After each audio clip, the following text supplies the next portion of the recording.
It's the Smart Driving Cars podcast. Thanks for taking the time with us. This edition is sponsored by the Smart ETF's Smart Transportation and Technology ETF, symbol MOTO. For more information, head to motoetf.com. Technical support is provided by CARTS, the Corporation for Automated Road Transportation Safety, a 501c3 nonprofit dedicated to safe and high-quality mobility for all. I'm Fred Fishkin, along with the Faculty Chair of Autonomous Vehicle Engineering at Princeton University, Alain Kornhauser. Hi, Alain. Hey, good morning, Fred. Good morning. Well, on top this week, the Q&A with Elon Musk at Tesla's 2022 shareholder meeting just happened a couple days ago. We're going to share some clips. In this first one, Musk was asked about his vision for autonomous taxis. The Tesla robot essentially changing the economy. Like, how can we base an economy on automation, AI? With the full self-driving that's being implemented, you're going to have a full fleet of vehicles that can drive themselves. You'll have these robots that can go and get into your vehicle and place things. Will you be moving to a rental model, or how will you base a Tesla model on selling cars whenever these cars are fully automated, can drive wherever they would like, and hopefully would be applicable to having multiple people use the vehicle instead of just one person? Yeah, so it's interesting to think about an autonomous car because, you know, when you drive around, look at how many cars are parked. Like, they're just parking lots full of cars everywhere because cars need a driver, and so most of the time they're doing nothing. Typically a passenger car is going to be like 12 hours a week or something like that of usage. Now, if it's autonomous, maybe it can get to 50 or 60 hours of usage. Then that's sort of, 4 or 5-fold improvement in the utility of a car. But the interesting thing is that the car still costs the same. So in that scenario, at least for some period of time, the effective gross margin on an autonomous car kind of boggles the mind. So in terms of how the cars will be operated, I mean, I think it would be, you'd have the option of owning a car, using a car just occasionally when you need it, like an auto Uber or something like that. And there would be people, and then an owner of a car could decide that they want to use their car or they want to add or subtract it to the fleet. So I think it would end up being some kind of combination of like Airbnb and Uber or something like that. So sometimes you can go all the way from owning it to renting it sometimes, to renting it a lot, to completely renting it. But the utility of the car will just be mind-blowingly great. And then, like I said, Optimus will really bring the future to now. So,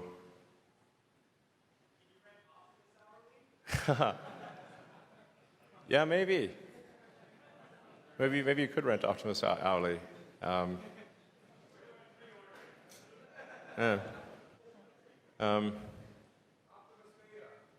mean, assuming we get all these things, we do all these things, I think probably Tesla will be the most valuable company in the world.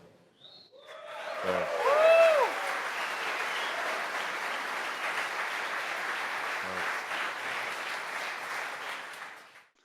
Yes, and as we mentioned a few weeks ago, he indicated that he was very interested in what he will call it robo-taxis. We'll accept his name, even though I don't like it, but I prefer autonomous taxis or taxis. I'm not sort of a fan of the aliens or the robos coming around, but whatever. Let's call it robo-taxis. Let's use that. And then it seemed to me that in this meeting he brought out really more of his vision and his focus, that he is really serious about creating a mobility system focused and centered around driverless vehicles, and really left it open and discussed the various ways that they could be deployed, and from all the way to personal ownership, and then you do an Airbnb mobility system type thing, or I tried to play on the air mobility Airbnb wording and come up with a nice parallel wording, but really providing sharing the mobility that you happen to own with anyone else, just as you might share your home or your bedrooms or your bedrooms with someone else, and all the way to really, he didn't say it too explicitly, but really fleets and a fleet operator. I happen to believe that the personal ownerships of these vehicles is a real challenge. They need to be with responsible entities, because if they're going to be out there by themselves, they really need some supervisory management and responsibility. So that the fleet concept in terms of delivering mobility, to me, works a lot better, and certainly in terms of getting it started. So it was nice to see him talk about it. He has also talked in the past, at least, about a new specialized vehicle for this kind of mobility. Right. And I think they do need to be specialized, which probably means that they're not owned by individuals, because they're really targeted to having many people use them, and to get their productivity that he talks about. That is the fundamental benefit of having this vehicle as providing mobility as opposed to ownership. He speaks, as I understand it, the cars are used very rarely. He talks about them being parked all the time. Well, of course, they're parked, and we see it. And if you look at the utilization of a vehicle that each of us make, I mean, it's, my goodness, it's sitting around all day, and it should be doing work. It should be providing mobility. But that vehicle is probably different than the one we would buy for ourselves and for our personal needs. So it has to be probably more flexible. Certainly, from my opinion, it has to be bidirectional. It has to have four-wheel steering. Why? Because I think that in the concept of operating these as a fleet, one should operate from kiosks, from robo-taxi stops, and that that are then positioned sitting there waiting. Again, the elevator analogy that I use all the time. Elevators aren't placed at the front door of buildings. You have access to them from many places. They're at a centralized location. People aggregate themselves to them and then disperse themselves from it when they get to the floor they're going to. Same thing horizontally throughout a community, throughout a city. If one wants to do that, then getting in and out without causing interaction with people walking and so on probably means that you pull into a space and then pull out. You never back up. So it really probably needs to be bidirectional for that. I mean, that's sort of a narrow technical reason, but that pushing you that way.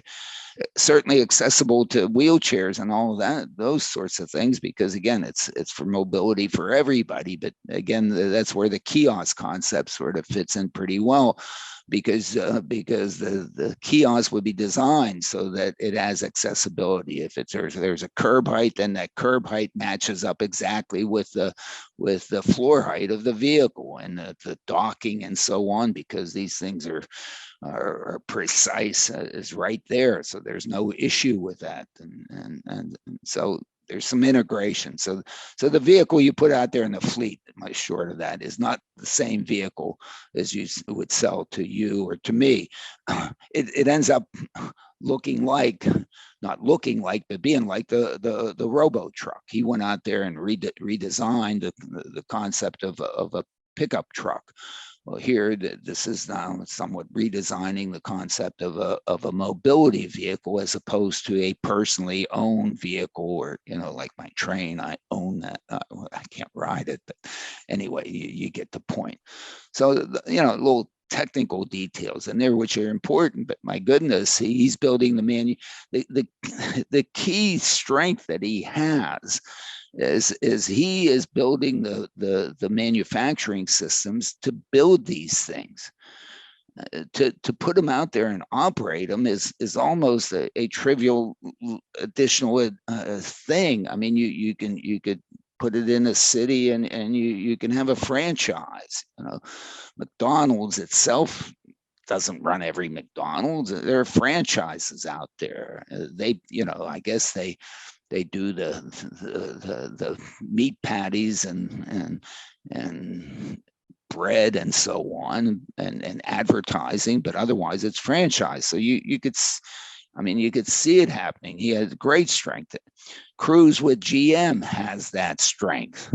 If GM really is going to build vehicles that are for crews, to provide mobility for crews, and they, instead of closing plants, they kind of rehab one of the plants and build it. I guess they've talked about it. It's certainly been out there. Elon has that. Waymo's sitting there. They don't have that capability. They're basically, they provide the stack. They provide the intelligence, really important. But then, of course, Elon talks about what he's done with Dojo and so on, and his computing environment to be able to get the coefficients that one needs to be able to then have the deep learning centerpieces of these things go out there and drive safely. So he has the pieces to do this. We'll know more about that. They've got an AI day coming up, I think. Right. I think on September 11th or something like that, the last AI day, we focused on that here also. It was, extremely impressive.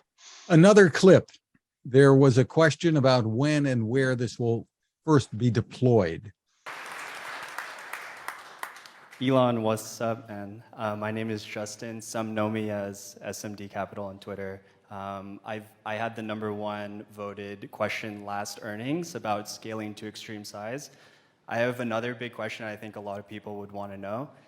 In regards to when would Tesla launch their first pilot city for the Tesla network, the Robotaxi business?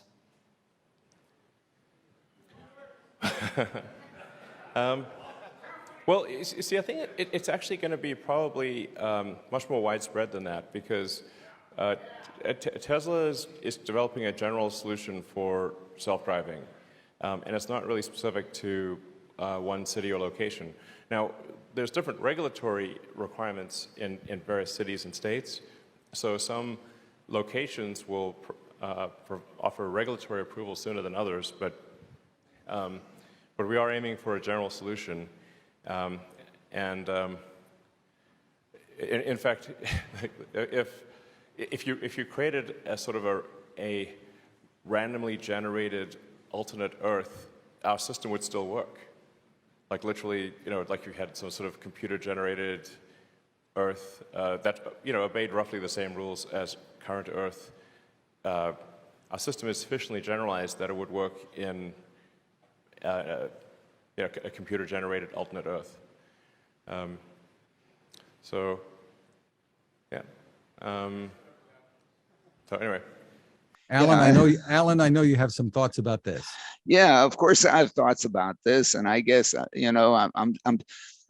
appreciate the fact that he wants this to work everywhere, and even not only work everywhere, work in any simulated representation of everywhere.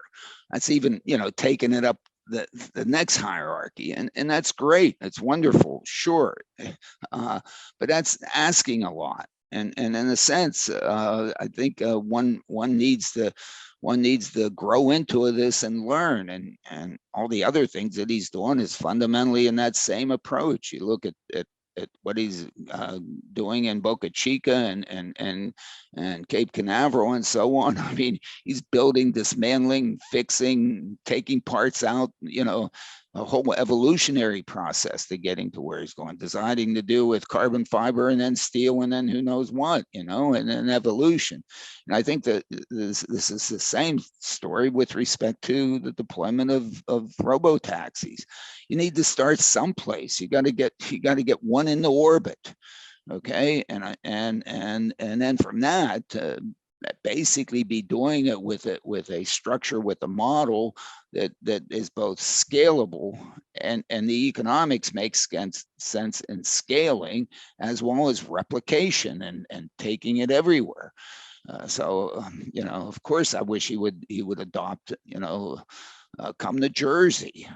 Jersey's, to me, of course, I guess I'm biased because I'm here, but Jersey is a place where, in fact, the mobility that he would provide in the small would be appreciated by the many in that small. So it allows them to be successful on a business case and on a societal case and on even an environmental scale in the small. But that small is fundamentally expandable. It's let's call it, since he likes reuse, is reusable, okay, and allows them to grow it as well as then replicate it in other places. The interesting thing is, in any one vehicle is not really going to venture all that far from where it is providing its mobility. So as long as it can operate in Trenton, well, it doesn't need to operate in California, Montana, or someplace else, because it's not going there. But the vehicles that are in Montana can operate there. Why? Because they have different coefficients on the deep learning systems, which is what Dojo's supposed to give them. And so, if you apply Dojo to what you need to do in a particular operational design domain, and that operational design domain is contained, then you have a chance of getting it to work there. And then getting it to work over here, and then getting it to work over there. And at some point, it all comes together that you got the right coefficients to make it work everywhere. Maybe. It's kind of the reverse of the old Frank Sinatra song, because he's saying he can make it work anywhere, and you're saying you can make it here. Well, of course, we've said that many times here. You do. Why are you gonna say I have to be able to do the Mars landing before I even put a Starship into orbit? Come on. I mean, he had Grasshopper just to show that he can land it, and that the engine worked, and the Raptor engine worked. So, use that. Why are you? And you could be doing real value, real benefit from this. So if you look at what he did with respect to Teslas, he didn't sell Teslas all over the country. He sold them in California. Why did he sell them in California? Who did he sell them to? He sold them to people who had too many cars already and wanted a toy. Nobody bought a Tesla that was going to be their only car. Everybody bought it and he found a market, people willing to pay enough to allow him to get profitable, or he didn't get profitable there, but he eventually and grew it. So he needs, anyway, so that's the approach that we've been sort of pushing, is that, look, here in New Jersey, we have numbers of people who don't have good access to mobility, who would really value this. And therefore, start with them. And at least several communities are indicating and we have communities. I mean, if he comes in with cars, they're gonna, they can't stop him. We have a transportation network company regulations here in New Jersey. You have insurance. Hey, okay, I have to put a driver in there for a while. And how do I show that these work in there? Is that there are no disengagements. So you operate and you serve, 10,000 person trips a day for a year. You have the data. You go to the legislature will respond to that. Another company that he has, the Boring Company, he was asked about that and how it may relate to Tesla's autonomous taxi ambitions. How's it going, Elon? My name's Ronnie, and with the projected release of the Robotaxi coming in the years ahead, would it be looked at as the Boring Company? Would it be used to get regulation for full self-driving, and would it be a good venue for the Robotaxi? Also, my little brother Zane says hi, owns all Tesla Hot Wheels. Okay, cool. Well, I said hi to him back. So, yeah, Boring Company is making good progress, actually. And you know, for the longest time, people, like I'd give a talk somewhere, and people say, "What are opportunities you know about?" I was like, "Tunnels," and they'd be like, "For 5 years, I said, if somebody could just do a tunneling company, we can solve traffic, and we can have also very high-speed transport between cities." Because while I'm a fan of trains, and I like high-speed trains, they do intersect you know, go through towns and neighborhoods and chop people's property in half, and they're very loud. So, but I want to be clear, I'm pro-train. Sometimes the train people, you know, I take every opportunity to go on interesting trains. So, but if you have a sort of a much simplified version of the Hyperloop, it's really just Teslas in a tunnel that's depressurized. You can go between cities super fast and without disrupting the stuff above ground. So that's kind of the vision for the Boring Company, is to make roads 3D and have sort of an arbitrary number of layers of roads. And I think you can solve essentially any traffic problem in any city if you go 3D with tunnels, so multiple layers of tunnels going from, you know, connecting the city. And you can also turn a lot of the streets into parks, because you won't need them. You won't need to have cars on the roads. You won't need parking. So I think Boring Company, I think, is capable of much more transformation than it may seem. And we actually have an operational tunnel in Vegas right now. So, yeah, if you go to Vegas, go to Resorts World, and you can hop in the tunnel and go to the convention center, and like, yeah, and you can pay in Doge. Exactly. I'm doing what I can to support Doge. So,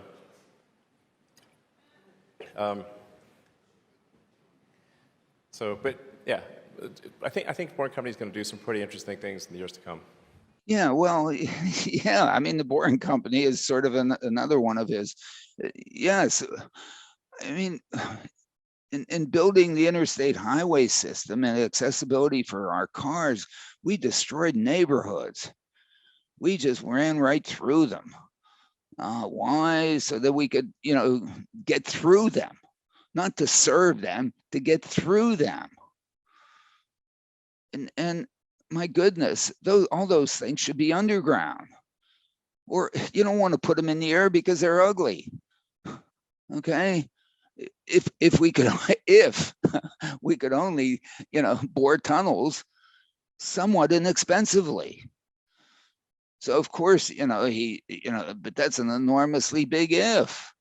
You know, I wanted to bring the Dinky to Nassau Street. How would you bring it to Nassau Street? Well, you know, there's natural hill that goes up. You just, you know, start boring a tunnel once you come across the canal, or you're first in the cut and then you're underneath. It doesn't bother anybody. Children, you know, students don't get run over by trains.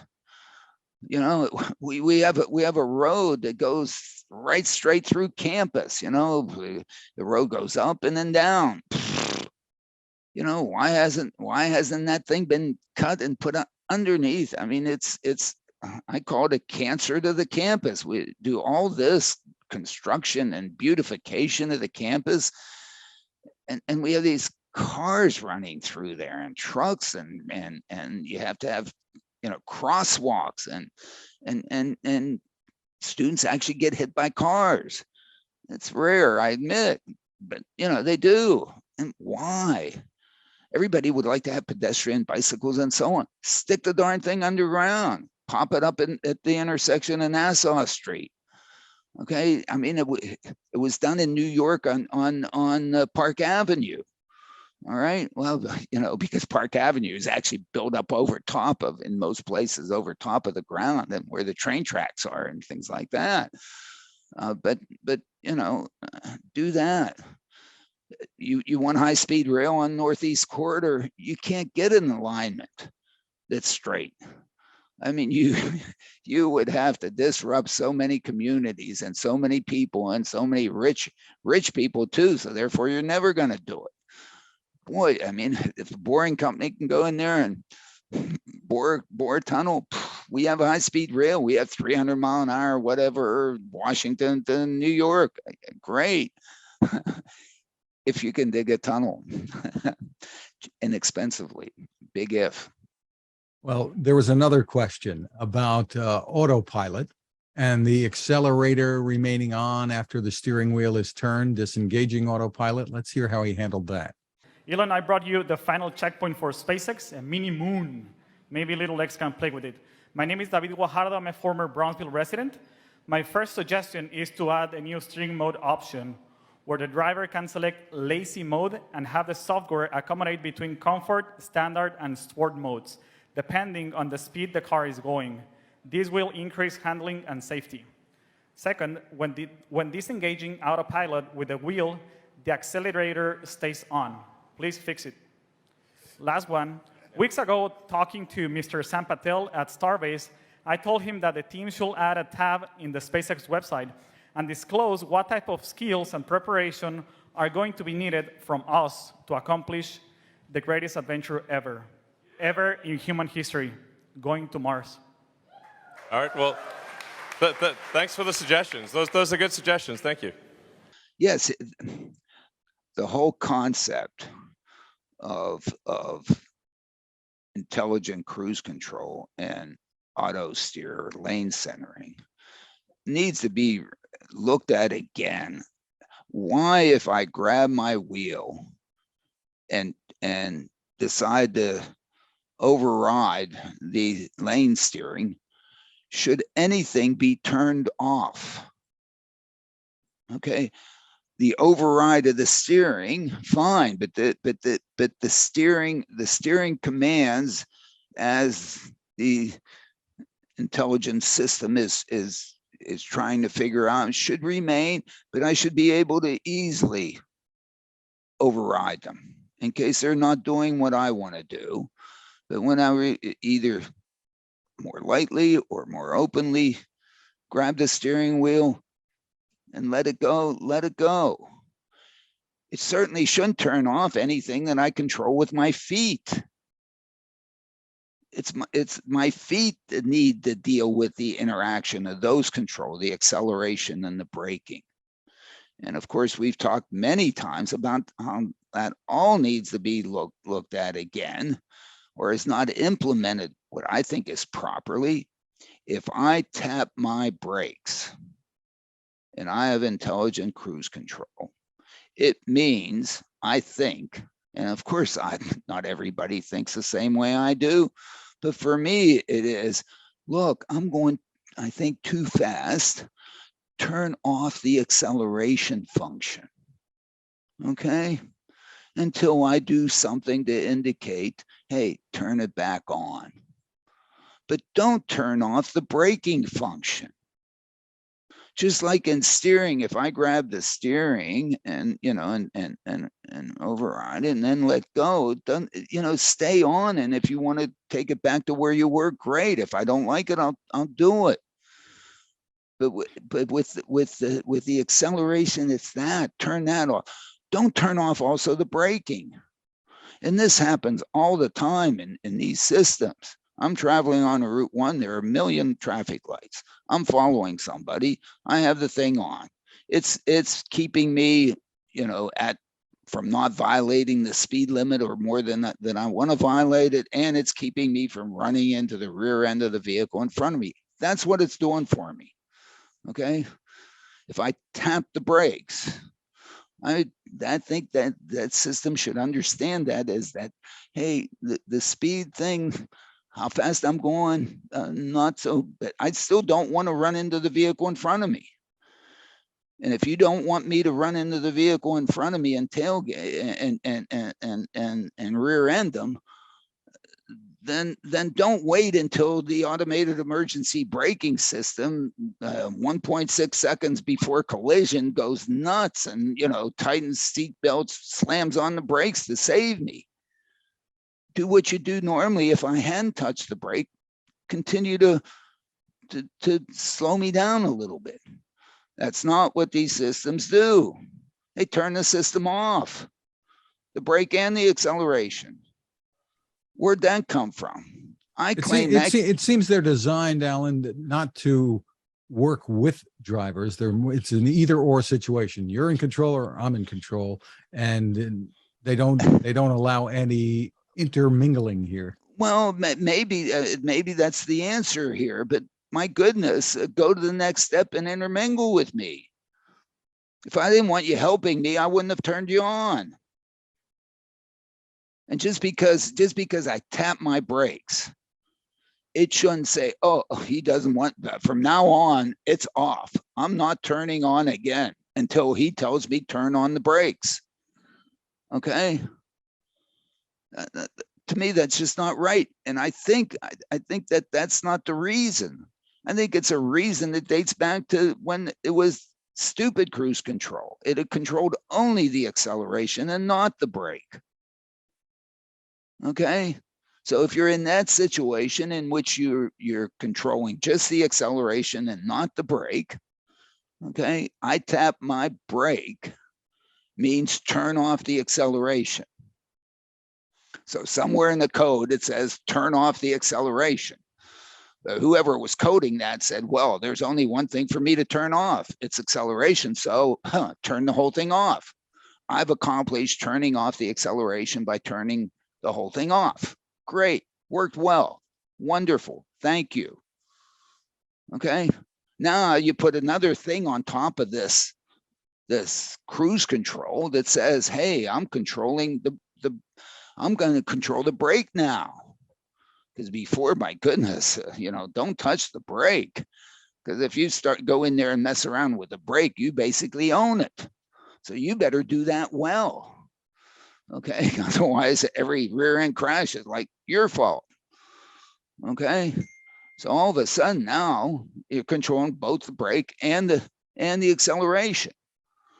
But they forgot to change the code in there. They forgot, however they coded it.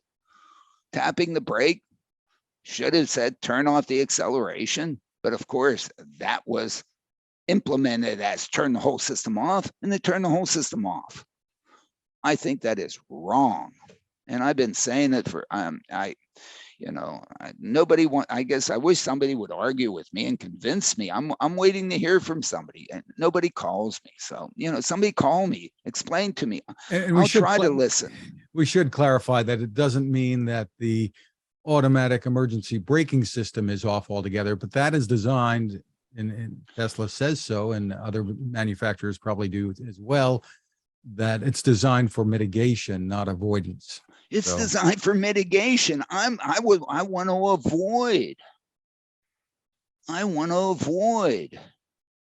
And I think, I think Elon in this, or maybe it was something else that I was watching, he's talking about having his FSD. I won't call it full self-driving because we don't want to use that name. We'll just use FSD. Who knows what FSD stands for?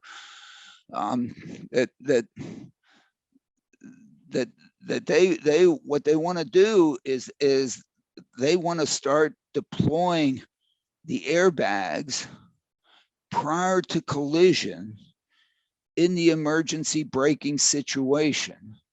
Why? Because the current situation with airbags is they are detonated with a collision.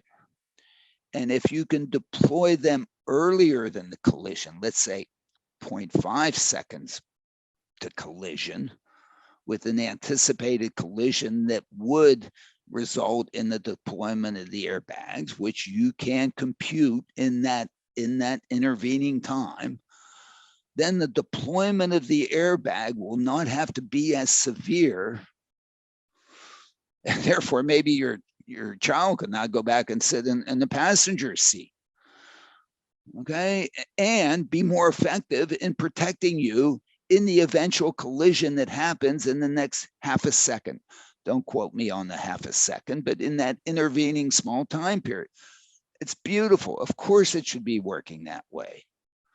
But it takes the intelligence to be certainly extremely sure that, in fact, this is going to, the collision is going to occur. You can't have this going off and there's no impending collision. So you have to, the margin of error is very, very small on that. So you need to be really close to certain that that's going to happen before you do that. But that's kind of the, that's good thought. That's where this system would work better. But the automated emergency braking system is relegated to a situation in which, as you said, it's crash mitigation. Why shouldn't the intelligent cruise control system cut in way earlier than that? Bring me to a nice controlled stop, the way it does if I hadn't tapped my brake. Okay, because when I tap my brake, now the system says it's on you. Now I have to make sure that I brake appropriately. I just don't understand why they did that. And sorry. Call us. Call us. Nobody called us. Whatever. We'll be back, but this is a good time to remind you about our sponsor, the Smart ETFs, Smart Transportation and Technology ETF, symbol MOTO. To get more info, go to motoetf.com. On the site, we should point out it's a good idea to read a white paper called The Smart Transportation Revolution. You'll find it under the Insights and News tab. Some great information there to help you make informed decisions about investing. You may know that ETFs can be a smart way to spread risk with investments, maybe focus on a particular category of stocks. That site again is motoetf.com. We are back with more of Smart Driving Cars.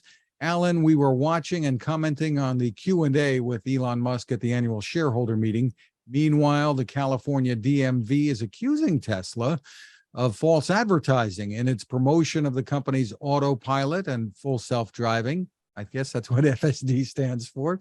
The state is saying Tesla disseminated information that's not true, misleading, not based on facts. Good. I mean, many of us have been complaining about the naming. We haven't, not many people really have complained about the product. It's just its name and the way it's promoted, and to have some sort of truth in advertising and truth in promotion and truth in naming. And I think we have this problem all over the place. I mean, anybody who wants to sell something and wants to put a name on it so that it probably, well, not I shouldn't say everybody, but it is a tendency to overpromise in advertising and in naming. But this one's sort of gone overboard, and we've suggested here many times that Elon should give it up, call it FSD, and say FSD, just call it never say full self-driving again. Could stand for future, right? Yeah, future, it could. Yeah, very good, Fred. It could stand for future. I mean, and move on from it or something like that. It's distracting, and again, what seems to be happening these days in many places, it doesn't matter whether the news is good news or bad news, as long as it continues to put up your logo or whatever, it's great. So I don't know, but it's kind of a shame, because this is one of the few kinks in Tesla's, Elon's armor, and it's kind of a shame. It's distracting. TuSimple reportedly tried to pass off a self-driving truck crash as human error.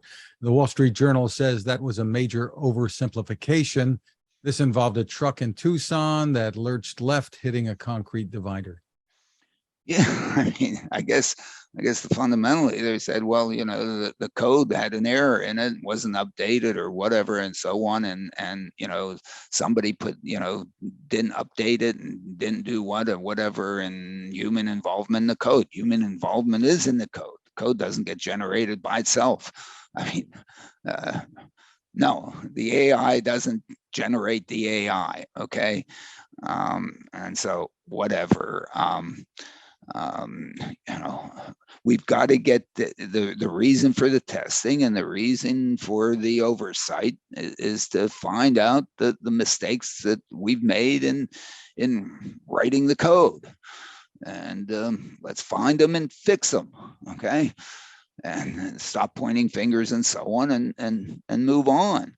And certainly it was good that there were operators in there and they, you know, they didn't have a lead vehicle and a chase vehicle trying to do, you know, keep that thing from jumping the barrier, you know, from some chase vehicle. Oh my goodness. I mean, you watch that driver try to keep it, you know, from somewhat safely interacting with the barrier. And kudos to the driver and the attendant. Cliff Winston has a piece in Barron's headlined, "When the Lawyers Come for Autonomous Vehicles." He points out that the US DOT and Congress haven't fulfilled their responsibilities to establish a framework for testing and adoption. Yeah, I mean, there is no framework. Well, maybe it's good. Maybe it is open season and we can all do whatever we need to do and do it and go out there and make it happen. And in some sense, it's kind of good that they haven't. But there should be an encouragement. And the encouragement needs to be in the provision of mobility. My view, okay, and that's because that's the fundamental thing that we're trying to deliver here.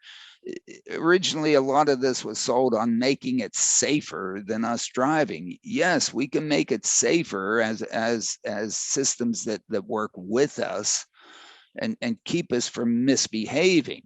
That's where the safety comes in. And we're largely able to do that. Okay, just, you know, put it out there, and people are buying it.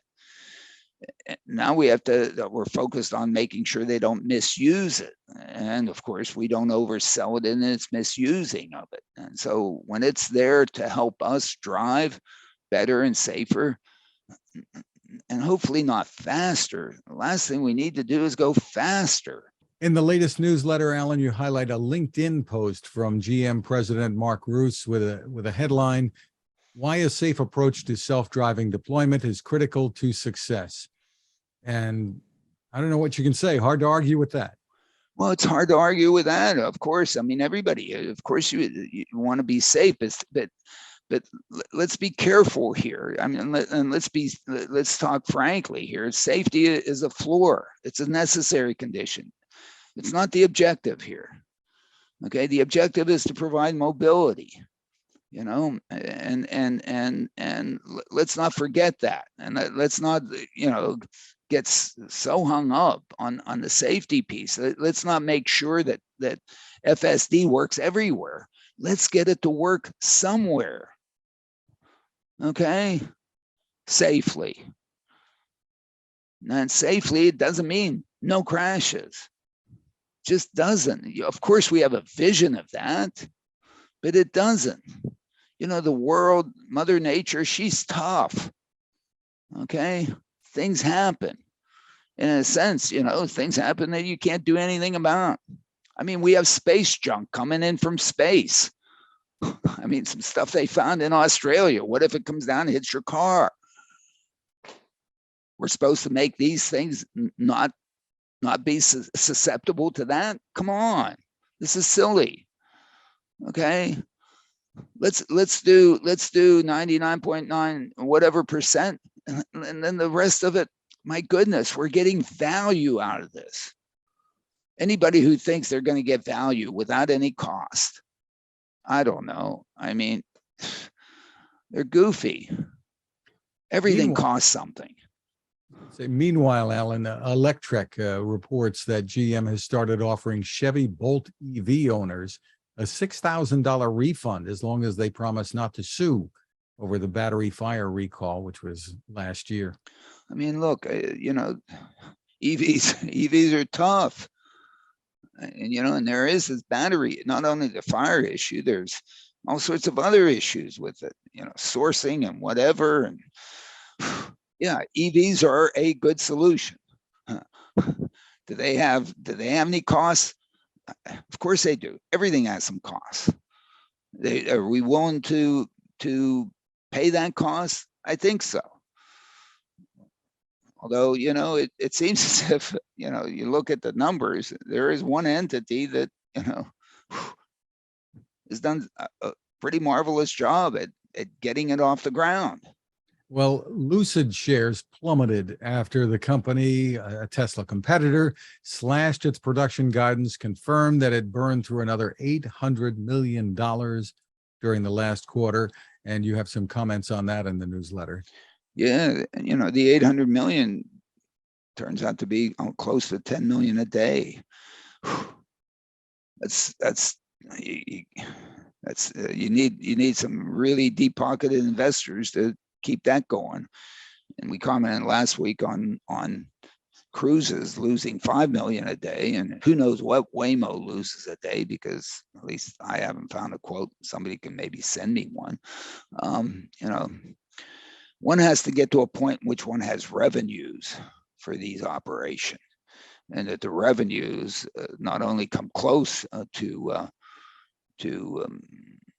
break even, but also allow you to make a profit. Otherwise, why do these things?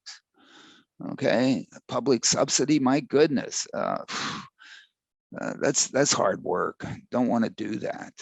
But why not just put out there, do a business, put a product out there that consumers want to buy and pay for, and everybody's happy. They're getting value, you're getting value, which is, you know, fundamental to the business case for this. And I think every time I look at it, there is a business case for this in Jersey. Whether there's a business case for this in San Francisco, maybe. Whether there's a business case for this in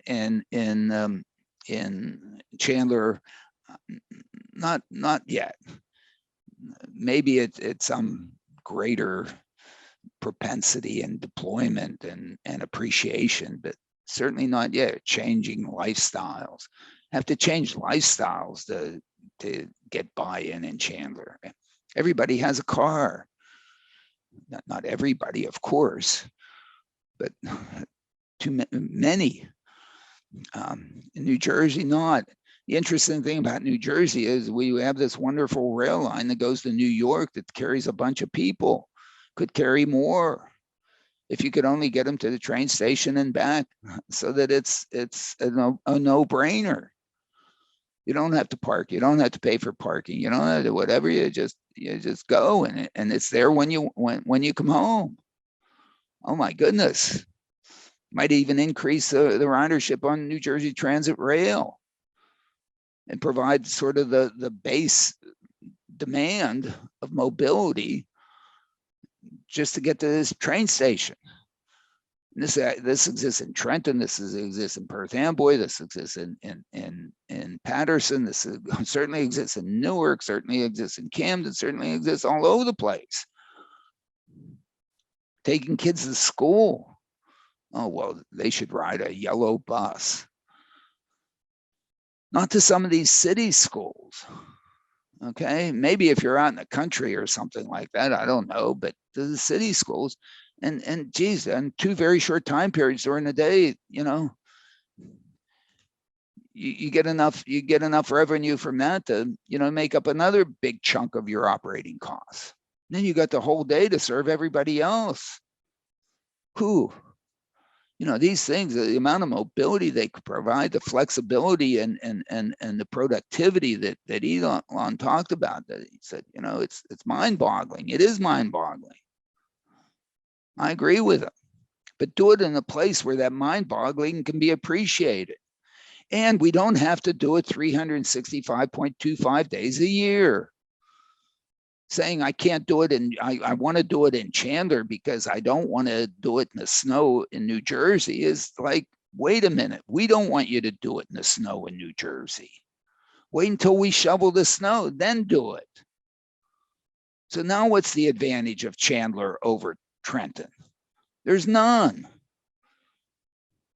We don't want, and we're not going to want to do it when Sandy comes through or another hurricane comes through or one of theirs heavy or in San Francisco, you have fog. We don't go through fog. We don't want to do fog.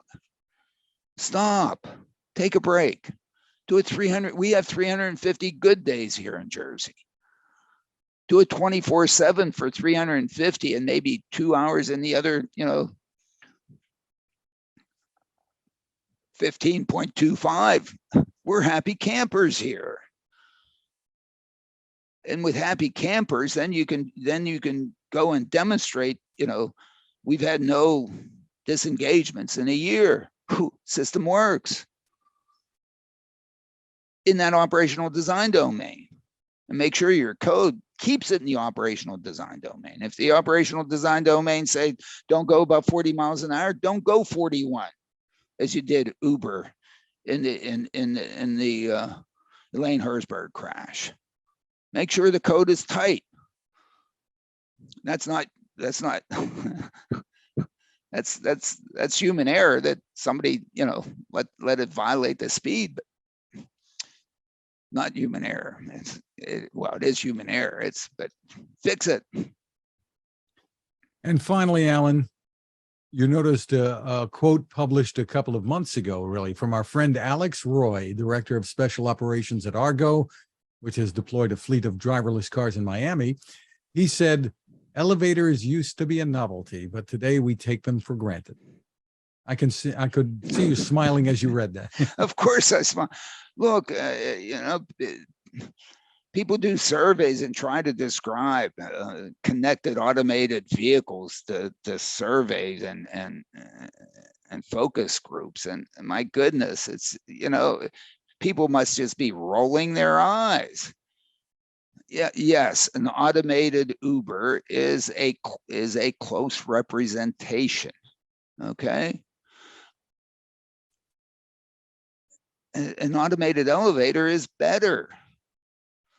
Okay, merge with an automated Uber. If you want to be able to see out the window that you're going on a road, yes, the automated Uber works. If in fact you're looking at sort of on demand, sort of, hey, you're here and you now want to get up to the 14th floor. You're here and you now want to go to your doctor's appointment or to a baseball game or to your child's school or to whatever. You hop in the elevator, takes you up and drops you off close by and you go to it. That's the mobility feature. Okay.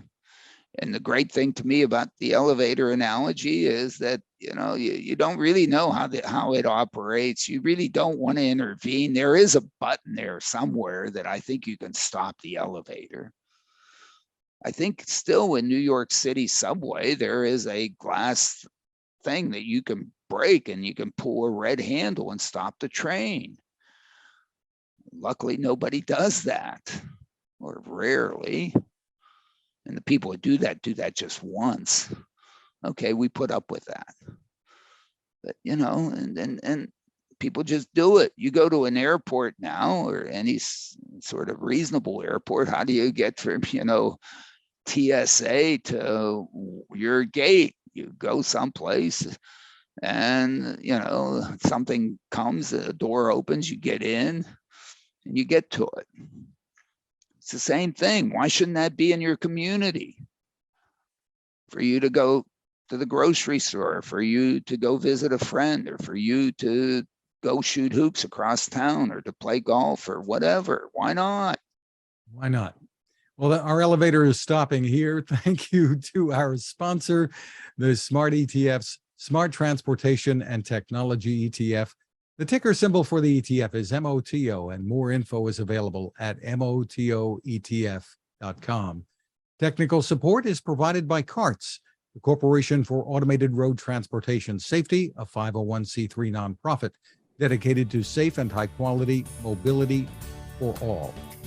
You can find us at smartdrivingcar.com, on Anchor FM, Spotify, TuneIn, Apple, Google, Spreaker, wherever you turn to for podcasts. Get your smart speaker to play us too. You can find my tech reports at techstination.com. I'm Fred Fishkin, along with Alain Kornhauser. Thanks for listening or watching.